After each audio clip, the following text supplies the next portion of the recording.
How to turn off App Store notifications on iPhone. Hey everyone, welcome to HowToBrowser YouTube channel. In this video, I'll walk you through the entire process. So now let's jump right into the video. So what you need to do is to tap on this icon right over here. This icon, tap on this, and now scroll a little bit down until you can see here.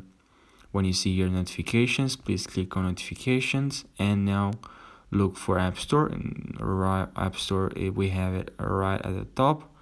Tap on App Store. And now, as you can see, we have notifications on App Store. But if you want to turn off App Store notifications on your iPhone device, it's very simple. Just toggle this button, and now you will not receive or see any notifications from App Store. Thank you guys for watching this video. If you are new to this YouTube channel, please make sure to subscribe for more tutorials like this. Thank you for watching this video, and I'll see you in the next one. Take care.